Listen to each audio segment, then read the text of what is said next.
আমার কিছু ফেভারিট মানুষ আছে যারা আমাকে বলে যে আপনি যে কোনো একটা সাবজেক্ট নিয়ে ভিডিও বানান, যে কোনো একটা ব্যাপার নিয়ে ভিডিও বানান যেটার কন্টিনিউয়েশন আপনার আরো বেশি ভিউয়ার আরো বেশি কিছু হবে।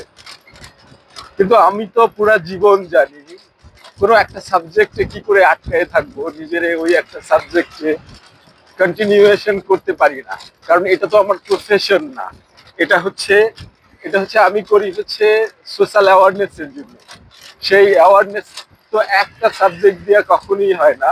সেটা যখন সাবজেক্টগুলা আলাদা আলাদা হয়, মানে ঘটনার প্রেক্ষিতে এখন দুনিয়ায় কি চলতেছে সেটা যদি সেই সংশ্লিষ্ট হয় সেক্ষেত্রে আমার জন্য সুবিধা হয়।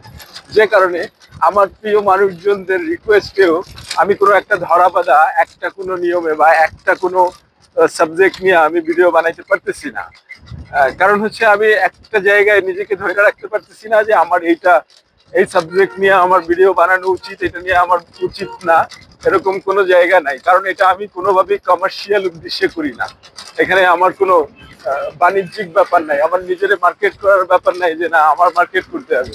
অনেকবার আমি যেটা বলতেছি অথবা আমি যেটা লিখতেছি সেটা যে কেউ তার মানে কনসেপ্টটা না ভুলা যায়, এটা কার আমারে যে এটা সত্ত্বাধিকারী দিতে হবে এরকম কোনো মানে নাই। মানে হচ্ছে আমি তো আইডিয়া শেয়ার করবো, আর আইডিয়া কখনোই অভিনয় করে শেয়ার করা যায় না। It should be serious.